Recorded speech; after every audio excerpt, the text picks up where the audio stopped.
Okay, I know you're getting hungry, but we have one more panel, and it is my pleasure to introduce the moderator, who is a very good friend. Nicole Coviello is the inaugural Lazaridis Research Professor at Laurier. She's also the Research Director of the Lazaridis Institute. She started studying tech firms during her MSc in Technology Management at the University of Saskatchewan. In those days, in the 80s, Saskatoon was hoping to become Silicon Flats. Now, Nicole conducts her research on the growth drivers of tech firms, not only in Canada, but in New Zealand, Finland, Germany, France, and Spain. She regularly publishes her work in the premier entrepreneurship, international business, and marketing journals. In 2010, she received an honorary doctorate from the University of Turku in Finland. In 2014, she was ranked 18th in the world for international business, the only female in the top 20. Last year, another study showed that Nicole had published 4 of the most influential studies in international marketing, more than any other scholar in the world. She is a researcher, an editor, a professor. The Lazaridis School of Business and Economics and the Lazaridis Institute are lucky to have her here. Thank you, Nicole. I'll give it over to you. Thanks, Anna. Thank you for joining us this afternoon. This is kind of my perfect size of audience, so it's nice to have you all here. Start by introducing some of the panelists that are coming on board. We'll start with Erik Stam, who's first in the line here. Erik is the head of the Utrecht University School of Economics in the Netherlands. His research is interesting. It sits at the intersection of economics, geography, and government policy, which is why we're going to talk about data in the context of his research, and he's specifically interested in entrepreneurship and ecosystems. Before joining Utrecht, and you will hear shortly, he is definitely Dutch. He worked at Erasmus University in Rotterdam. A few other names that we might know, like he was also at Cambridge, he was also at Oxford, and he was at the Max Planck Institute for Economics in Jena. He consults to governments and entrepreneurial organizations. So he'll bring a particular perspective to our discussion around data. Our second guest is Deanna Horton, and Deanna is a fellow at the Munk School of Global Affairs and Public Policy in Toronto. Her work focuses on interactive mapping projects, and she has a particular interest in mapping the activities of Canadian firms in Asia, and we're going to see some of that today. She has a long history in the Foreign Service, so another perspective, and she was Canada's ambassador to Vietnam in 2008. She then represented Canada in Washington as Minister for Congressional, Public, and Intergovernmental Affairs, and she's also had other overseas assignments in Hamburg, Tokyo, and Washington. So welcome, Deanna. And finally, we have Ray Luk. And Raymond founded Hockey Stick in 2014. And of course, as you all know by now, Hockey Stick is one of our partners. Sorry? I hope you already see me you should all know by now. I need no introduction. Well, a little bit more. Founded Hockey Stick in 2014, but if you go back through his LinkedIn page, he's actually been a founder of 7 other ventures. Ray is a serial entrepreneur. So he's gone through this process repeatedly and obviously picking up some learning along the way. He, interestingly, started off with a music degree from McGill. And if you follow the tech sector, you know that there's a really close intersection between very talented statisticians, mathematicians, computer scientists, and music, and vice versa. So I guess that's how you got into your interest in data. Yes. What do you play? Piano, and I type really quickly. Okay, so what we're going to do in this session, we'll start with, Erik is going to give, they're all going to start off with a short, maybe 4 to 5 minute talk about what it is they do in terms of data, because we all believe strongly that data is important for understanding and improving what we're doing with our technology firms and our technology ecosystems. I have a few questions, but I'd like to open it up to more questions. Okay, so Erik. We need a clicker. We're on the podium. Great, thank you. All right, well, it's great to be among such a wonderful group of people that are aiming at improving entrepreneurial ecosystems, not just slavishly copying Silicon Valley, but trying to improve all regions around the world. And in order to improve region, you have to have some data about the real world. This is what is called data-driven ecosystems for today. And as you might not know, using data for improving the economy is a rather recent phenomenon. So it goes back to the invention of GDP, so gross domestic product, by Simon Kuznets, only about 100 years ago. This was more or less an invention triggered by the Big Depression, the Great Depression in the 1930s. And just as a little anecdote, the US government asked economists, well, what shall we do? And on the one hand, you had institutional economists saying, well, it's very complicated, it's context specific, it's very complex. And on the other hand, you had Keynes saying, well, just push the button G. And just push the button G is increase government spending. And I think that's sort of the balance we have to look. On the one hand, politicians like simple solutions, economists like abstractions like most scientists. On the other hand, if you're a practitioner, you would like to have something like this. So you would like to have a full dashboard with all the information that you can use to make good decisions.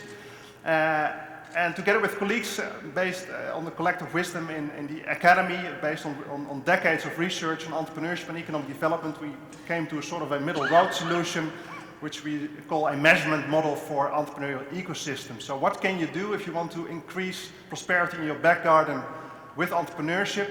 Well, you can make use of a lot of accumulated insight from the academy, but also try to make as much use of data to get to know the quality of your ecosystem, to get to know the weakest link in your ecosystem, and get a dialogue and diagnosis on how to improve this with public and private stakeholders, and improve this in a very region-specific way with this generic framework, which leads to more entrepreneurial activity. So that's not self-employment or SMEs, but more, let's say, the scale-ups or networks of innovative startups or entrepreneurial employees, something we didn't talk about too much today.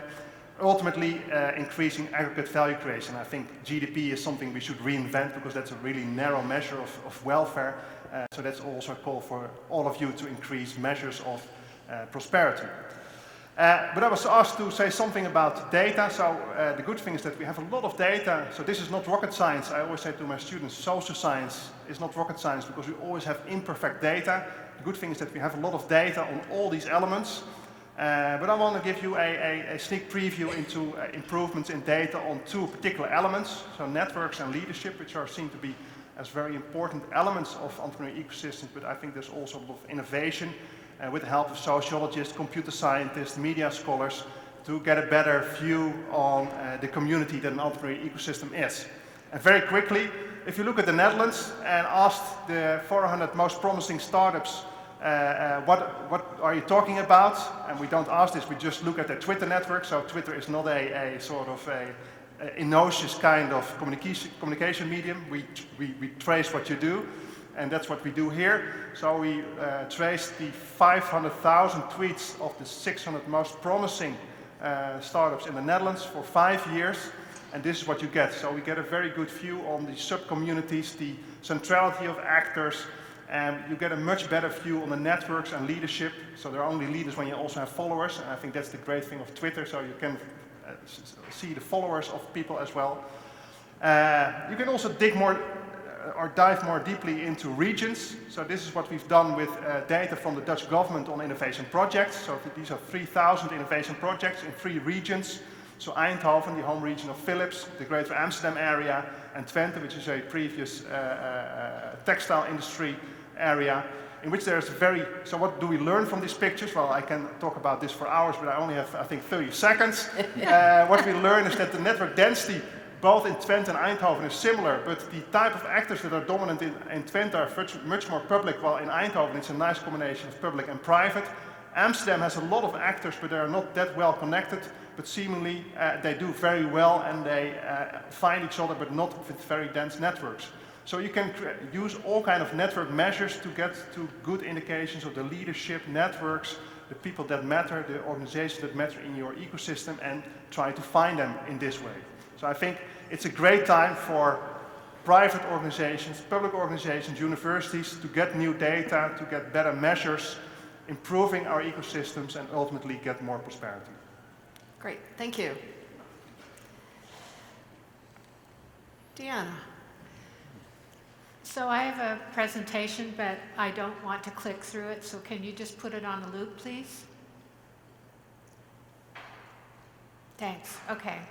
So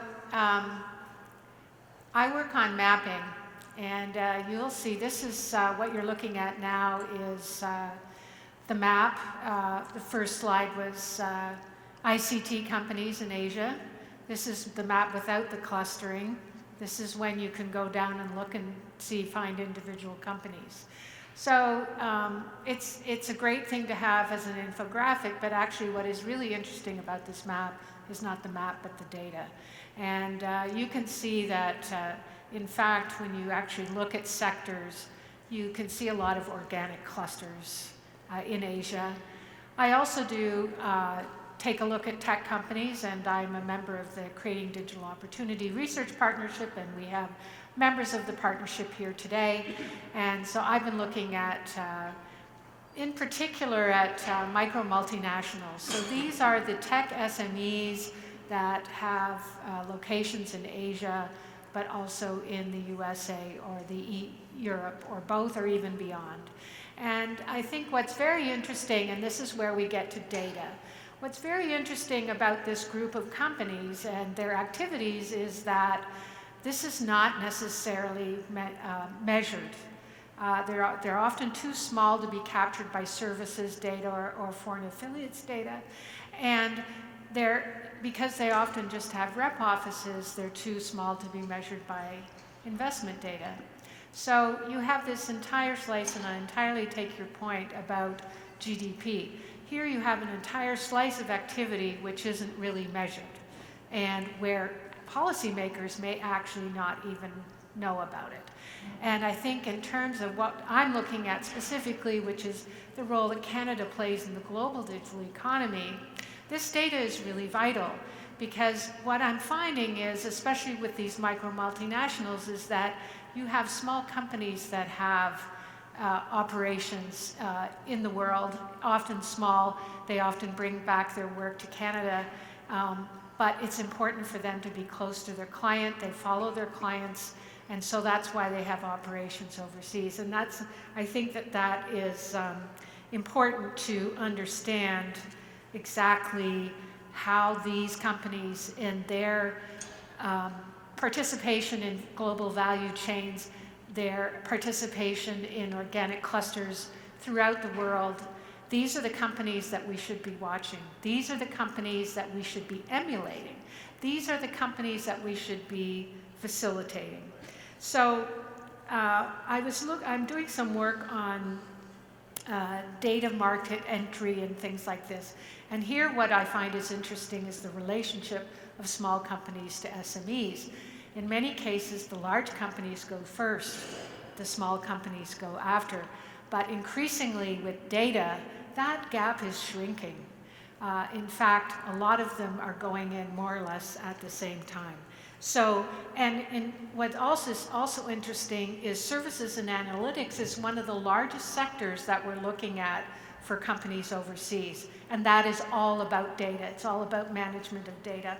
So data is the new oil. That's what we heard this morning. And I want to be in the oil business, the new oil business. So thank you. Thank you, Deanna. Ray.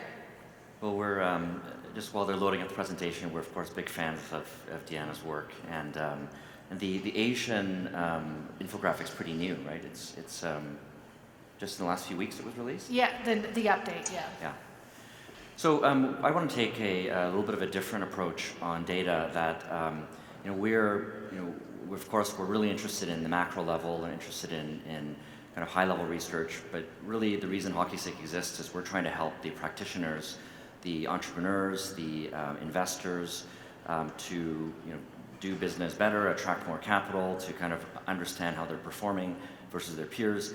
So we take the approach of we need to build some fundamental layers in this ecosystem that exist in the public markets but don't exist in the private markets. So I wanted to just quickly show you some of those layers that we've, having talked to different people who've got data sets and trying to align them, kind of how we see the world and where we are right now. So this kind of stack that I've done here, for us it starts with standards that, every discussion we have about data ends up being a conversation about standards or the lack thereof. So we're all building our own databases or lists of, the top 500 startups in Canada, and the top fintech companies in Quebec, and we're all doing this with slightly different ways to describe the same thing. So what we decided to do was just open source what we call the hockey stick open taxonomy. And the reason we did that was just to stop us all from reinventing the wheel. And we're really open to controversy. If you don't like the way we've called this vertical and you want to call it something else, we just would prefer that discussion be in an open dialogue. And we call it kind of an RFC, request for comment process. And it's really being widely adopted in Canada and also now in the United States. So it really does start with standards, and I hope for everybody who has data or is thinking about getting involved with ecosystem data that you do talk to us. And because we're here to learn. So again, it's not a standard that we make money from, it's a standard that, that we just are trying to promote. The next layer is open data. So I think that everybody could contribute more to open data. And I think that it's another part of that stack. You know, a lot of data about the private market really is or should be open. You know, I think that we kind of overthink how private data should be. Probably the worst thing that's happened to the market is called private market. So people get confused that means, oh, nobody can see this or nobody can see that. And I think as North Americans and Canadians, people forget that in jurisdictions like the United Kingdom and the Nordic countries, your financial statements of private companies are public. They're above a certain threshold. So that's like shocking and crazy for a lot of people, but I think that it's not going to happen here, but I think we can do with a lot more transparency. HockeyStick is the largest open data publisher in Canada, probably in the private kind of company market, after the Canadian government. So we consistently publish a ton of data, and I was just saying this to Deanna before we came up, is to, please contribute, please join us in this project to organize better data. The third layer is shared data. So we had a great workshop a couple days ago with about 40 business accelerators and incubators, and it's a group that's decided, hey, we want to share performance measurements, we want to share metrics so we can learn from each other. I think it's a wonderful thing that other asset classes have done. So there is a way to do that and gain a lot of value if you align it with open data and you align it with open taxonomies. Then you can decide what to share with your peers, but you know that it's well structured and you can benefit from let's say cross ecosystem kind of comparisons. And the last being private. I mean, if you want to do benchmarking, at some point you're uploading some private data, but just because your private data is kind of aligning with open data doesn't mean you're open sourcing all of your own private data. So there's ways, I'd love to talk to you about that later, but there's ways to do that. And one thing that we love showing this kind of comparison, not just to throw shade at our competitors, but that's fun too, but that we want to show people that if you get a bunch of people like the Canadian Venture Capital Association, the government and accelerators and angels to share data, you can actually create a much better data set than private data vendors who survey and call you and then put up a $10,000 paywall. So we've already done that in Canada, and that's only growing. The only other thing I wanted to show you was one of the things we're working on is, in addition to long-term benchmarking, I know it's a bit hard to read, but more kind of real-time benchmarking as an incentive for companies and investors to share data, upload data. So the thing on the left, portfolio weighting, it's a real-time comparison of the weight of, in this case, one accelerator in Canada with all accelerators in Canada versus all angels versus all VCs, according to our data. And it shows the different weightings of different industrial sectors. Probably a more useful one would be vertical. We're working on that. But no surprise, about 62% of all VC-backed companies are in ICT or IT. So if you were investing as an accelerator in consumer products or health, you might be making a bet that I know that my upstream investors are not investing in consumer products, but I want to make that bet to lead the market. That could be a wonderful bet. But you also might want to educate those companies in the accelerator that you're going to have a challenge in Canada raising money because of this is what the upstream asset classes look like, and you might need to have a different financing strategy. So that's just one example. I won't go into all the other ones, but I think there's a lot of interesting things that we can do, entrepreneurs can do, and investors with a more real-time approach to benchmarking. Thanks, Ray. That leads perfectly into the question I actually wanted to ask Deanna, which is, who uses your maps and what do they use them for? Well, I can only go by anecdotal evidence Sure. because I haven't done a survey. However, let's see. I had an urgent request from a major life insurance company the other day, asking me desperately for information on companies because their CEO was going to Asia. I get that, so that's what I've been told by major financial institutions that they use it for that purpose. I think people are looking, students look at it, schools look at it in terms of when they're looking for co-op opportunities or internship opportunities, which companies are active. And then I hear from companies that they use it to find, if they're going to a new market, they're looking for partners and clients and things like that. Can I just make a comment Sure, on something of though? Taxonomy is one of the biggest issues I find. I'm not an academic, but I find NAICS codes, which is how we classify everything, so ridiculous. And so I developed my own taxonomy. I have NAICS codes. Oh, thank you. That's the entire hockey stick.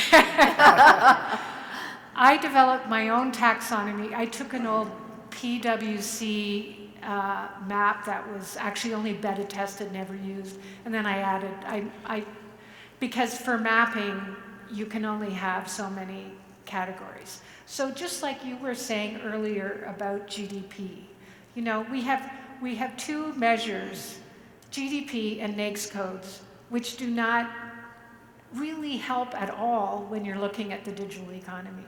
So I agree that, yes, we shouldn't be working on our own. The only reason I did my own is because I couldn't understand it myself, and I didn't think anybody else could either.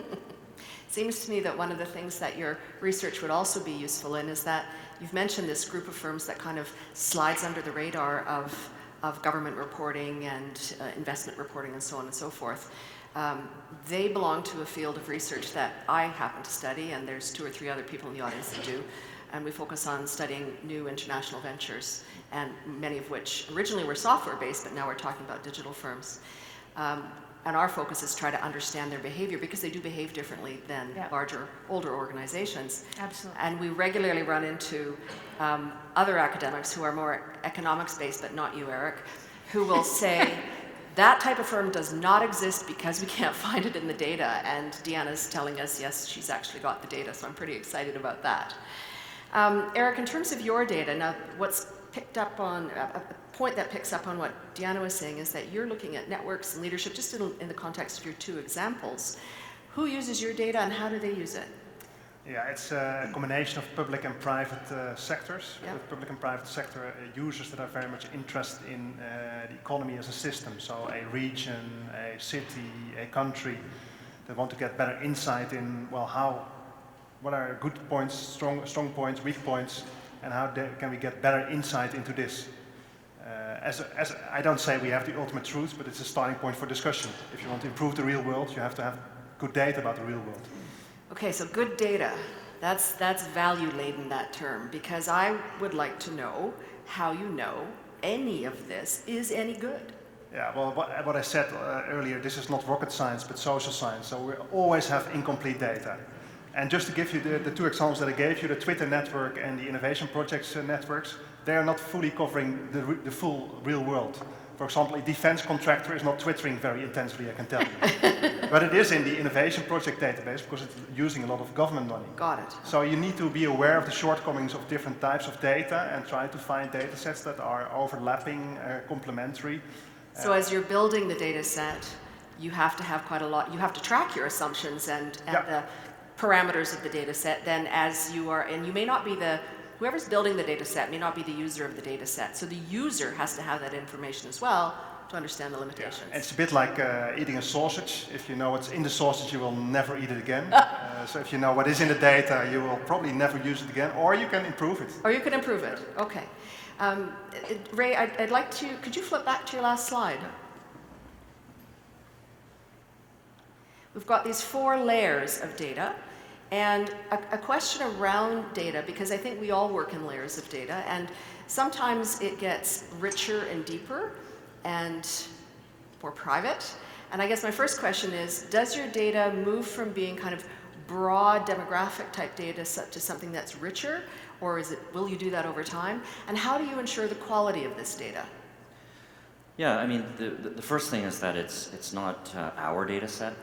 You know, the reason I wanted to show this was that, you know, whether you're, let's say you're a venture capital fund, or you're an association, or you're a government program, you know, you that organization, you own your own data. So we're about aggregating it, aligning it, but we are, you know, unique, I think, in the world that we're a data platform where we don't own our data. So sometimes, you know, some people's heads explode when they hear that, but it's something that we figured out a way that we don't need to own it and sell it, which we feel is a very old world kind of business model. But you know, what we find is that it's not necessarily just kind of like a pyramid, or, you know, of quality, that it kind of goes both directions. So there's some things that are, what I was saying earlier, that should be public, things like corporate registry data, legal identifiers, all that stuff. You know, shockingly, a lot of that's not open. That, you know, depending where you incorporate, if you incorporate in Canada federally, your, you know, basic corporate information, officers, directors, things, is open data, and you can download it in an Excel spreadsheet. If you incorporate in Ontario, it's not open data, and you have to pay, I think it's $30 a search for that. And so we're still trying to get the stuff at the fundamental layer. So that's kind of the bad news, is a lot of those, and it's not fair to ask, in my opinion, to survey an entrepreneur and say, give us your business identifiers, give us this, give us that. They have better things to do. That really should be in the market. But really at the higher levels, you know, we have a pretty big repository of things like company financials, quarterly financial statements. So how we get quality is that we kind of piggyback on a relationship between companies and investors and funding. So we have investors at Hockey Stick, and every quarter we have to report. We have a board, and so we report on Hockey Stick as a software platform. So that creates value for us and our investors, better transparency, better portfolio management, all that stuff. But it also means we're part of this data set now, because we're not selling that data. So we're trying to attack it from both ends. You're nodding a lot there, Deanna. Where do you get your data from, and how do you ensure that it's the quality that you want it to be or need it to be? Well, the advantage of working on location-based data and working in interactive mapping is that all the mapping data has to be publicly available. Okay. So the excellent students at the Munk School of Global Affairs spend a lot of time. So even if when we get proprietary data, we essentially do data laundering. Because what we do is we put it on, in order for it to be part of the map data set, it actually has to be publicly available. So we have to verify. So in the case of, we did a map on the US, which required verifying 11,565 data points. But that's what we do, and we have to continually update. So I'm very confident in the data that we have at one moment. The next moment it could change. And so in an ideal world, it would be great if you could find a way to have this be kind of user-generated, so that it's user-generated and then curated, as opposed to what we've done. I've been building this data set for almost 5 years now, and building it from the bottom up. And building on what Erik's doing. What I'd love to see is, onto human capital mapping, because I think that's where, when you're asking about who uses it, I think people want to, if they're, because of what the global digital economy, and because these are all, if you're going to succeed, you need to be in international markets. People want to know who's out there. So the best way, I think, there's LinkedIn. And maybe we could build this on LinkedIn, but you know, if you can go easily as part of your dashboard, you want to grow, scale up, you need to be international from an early stage, then you go and find this information. Interestingly, LinkedIn used to have the capacity to press a button and your network would appear in a map, not unlike Erik's, and they took that away, which is a real pity because I used it in class a lot. And it was useful to identify where, when you look at a network map like Erik's, you would identify where the focal actors are, the people with the power are, how do you get from here to here to here to get over there. They're really useful the pictures tell an important story. They're useful from a strategic planning perspective. What I appreciate about what's happening with the approaches here is that, Ray, yours is a combination of hockey stick generated data, publicly available data, investor data, and user generated data, correct? Yep. And then Deanna, you're relying on the publicly available data. Hopefully, maybe someday, user created data, some co-creation there. Student generated data. Student generated data. And Erik, one of the things that we really need to do these days to get good data is to think creatively. And so following Twitter patterns is one way of doing that. Are you approaching other ways to collect data that are? Yeah. So we've also set up the European Centre for Alternative Finance, which is very much on crowdfunding research, and we also collaborate with crowdfunding platforms to get their data on investments, which of course is both an invention from a new form of capital, but also a new way to gather data about finance in the ecosystem. And when you say you're collaborating with them, what does that mean? Yeah, so we are sort of a objective, safe partner, and they give their data to us, and we then use this data and also use it for public purposes. So when you say we now, you're an academic at Utrecht? Yeah. Okay. Yeah. Okay. So that's the advantage of being an academic. Yes, is that you're neutral.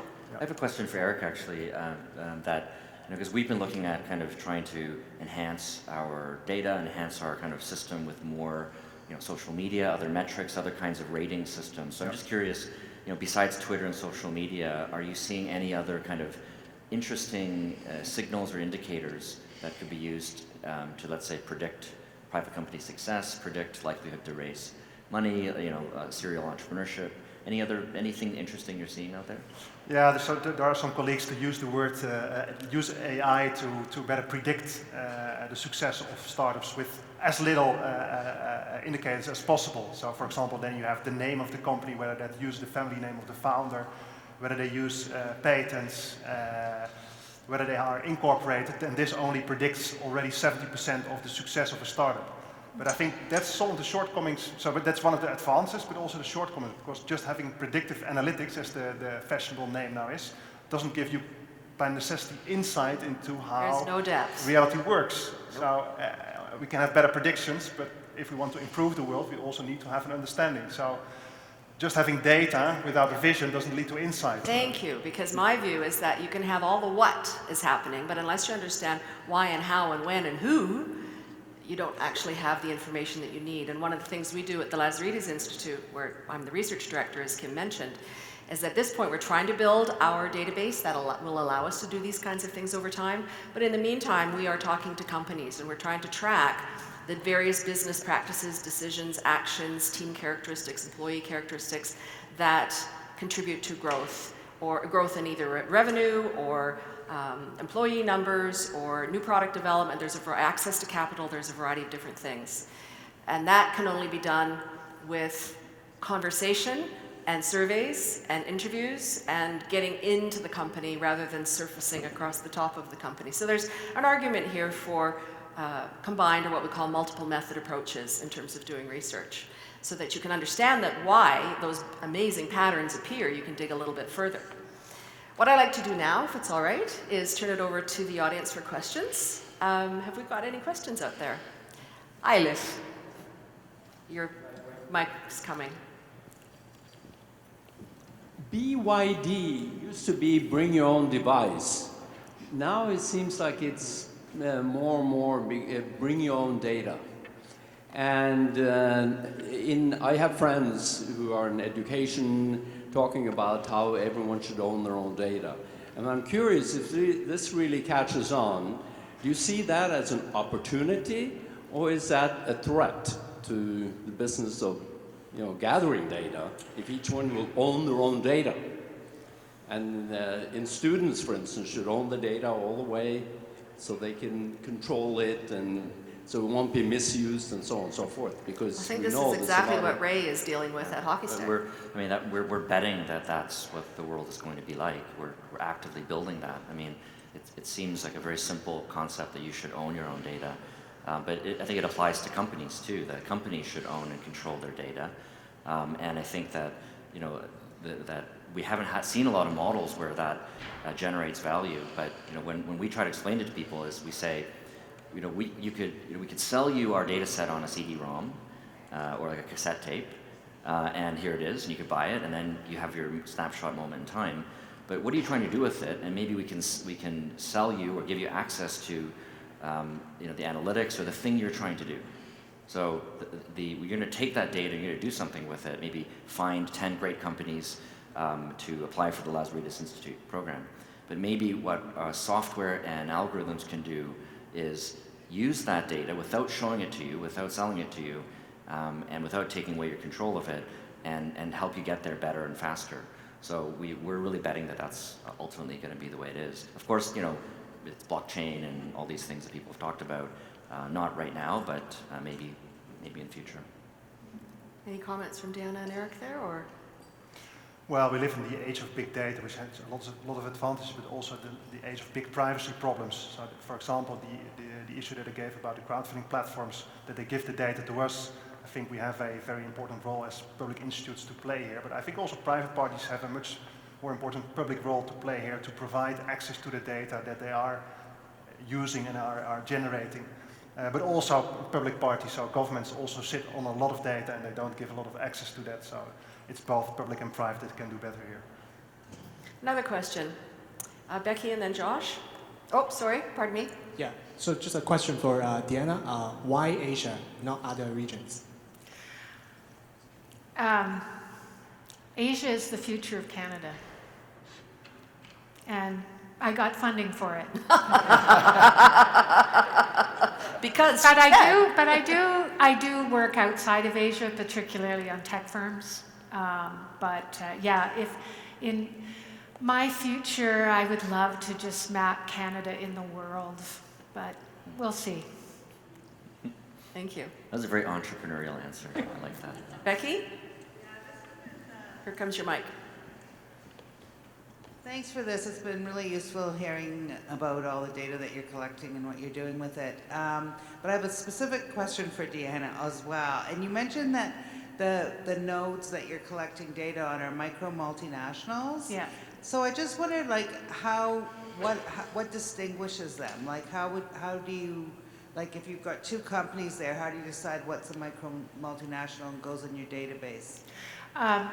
Well, they're under 500 employees globally. The majority of them are actually in the 51 to 200 category. And they have to be in multiple markets. Okay, so, Yeah. and they have to have employees in multiple markets as well? Or? They have to have locations in multiple Okay, markets. Okay, it's interesting, thanks. Just as a quick comment on that, I'm going to disagree in the sense that I agree 500 is really high for Becky and I in terms of the research that we do. Yeah. We would bring it down to 200, lower to 100, lower to 50, and probably in that category. When we talk digital, they don't actually have to have a footprint in those markets because they sit at home and they press a finger and boop, their fingerprint allows them to be global. No, you're absolutely right. And so what I think in an ideal world, you would have the location-based data added to the other data. And we also discovered, for example, when you look at the category of life sciences, we know that there are companies that are doing business, but they tend to license. Right. So we have to figure out, so what I'd like to do on the map is to have another filter that shows that I know they're active. Yes. But Capturing revenues and Yeah. entry mode. Yes, revenues is difficult unless they're private, unless they're publicly traded. That's the challenge. But entry So mode we we can have to capture. find another way. Yeah. Yeah. Josh. Hi, thanks for that very, very interesting stuff.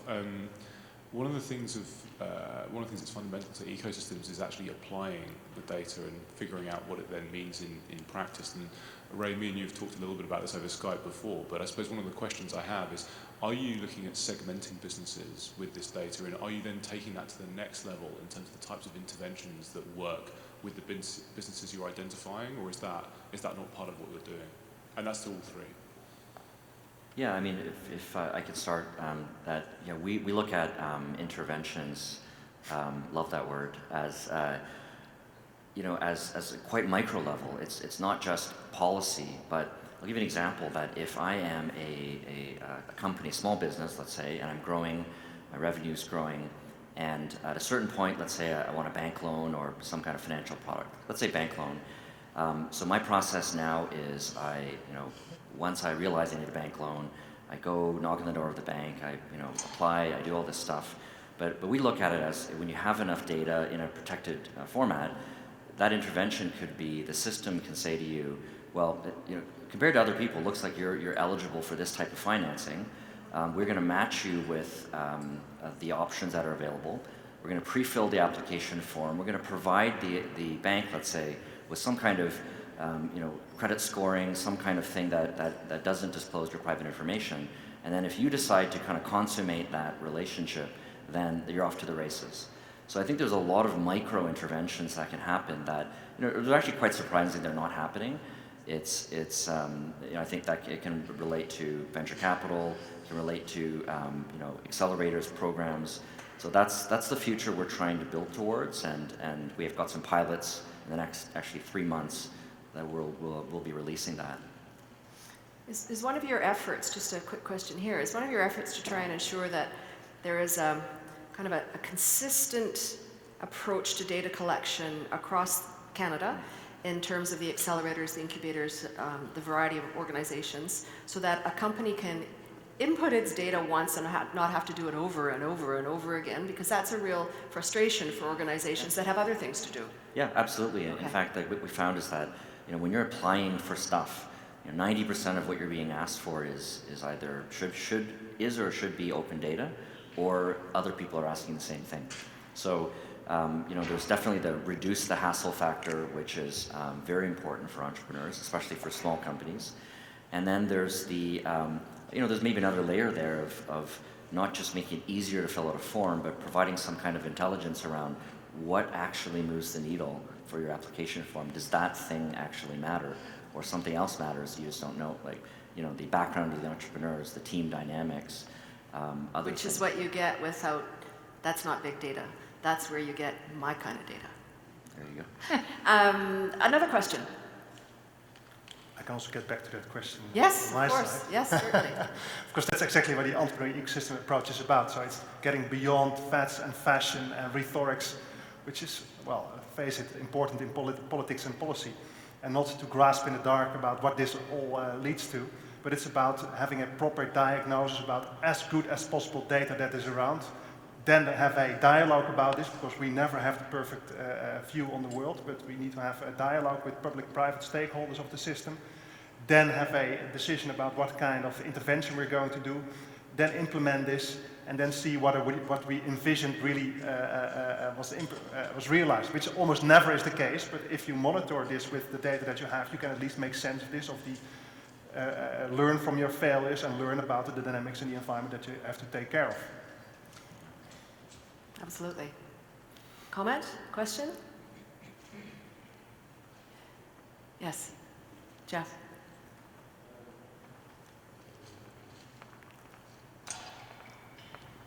I forget which one of you mentioned that government has a lot of data on companies, which they do, and they anonymize it. Do you think have you ever thought about a system where you can ask companies, maybe through a portal or something, whether they would allow their statistical agency to make the fact that they're a scale up according to whatever definition for the world of support organizations to know? Do you know what I'm getting at? That's not the problem, I'm afraid. What's the problem? So, for example, I think in most European countries, less so perhaps in the US and Canada, the Tax Office, Census Bureau, Chambers of Commerce collect all this data. It is available, but it is not accessible. So the government... technical question? Like a technically not accessible, or by incentives regulation? And technicalities. I think it's especially incentives, because then you need to put some efforts in making this publicly accessible. And this is not on the highest priority list of the government, and also the civil servants are not incentivized to put the efforts to make it public. The issue is different in North America, I think, isn't it? Well, we do see different patterns in different countries.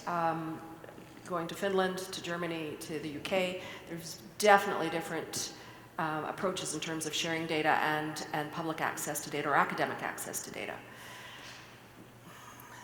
Yeah, I don't know that we have an answer to your...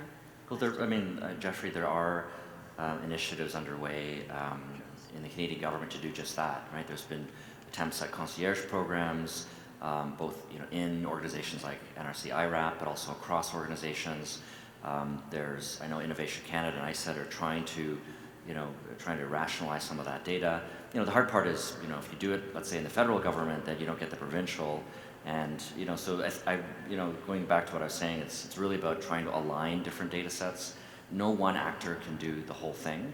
That's why we kind of believe ultimately in that decentralized, if people own their own data, but we can agree to some standards, then you don't need one actor to kind of build to the monolithic source of truth. And it's a little bit depressing to hear that even in areas where data is open, then there's format issues, and so I guess the grass is not always greener, but we're maybe one step behind that. But there are there's organizations like Open Corporates, and which is trying to aggregate open data from different jurisdictions, and I think it's easier for them in the UK because there's more data. But we've looked at that as a model and think that would be cool to do, is kind of enhance what we have with more and more different data sets. I think we're just about out of time. Is there one last question? Okay, then what I'll do is close the session. And just as a comment, one of the things that, if you notice the balance up here, we've got Raymond, who is running an organization that is specific to data to support ecosystems across Canada, or the Canadian ecosystem as a whole. But Deanna and Erik and I all reside in an academic institution, and those academic institutions pay us to do this kind of stuff. And I don't know the extent to which it's done on a consulting basis, but our jobs are to do research and to collect data and to work with data. The data that we work with ultimately has a home in publication, certainly for Erik and myself. Anything that we do has to have an academic output, but we have all this data that has benefits to industry as well. So when you're thinking about the data that's out there, contact your local university. Okay, thank you very much, everybody. Thank you. Thank you.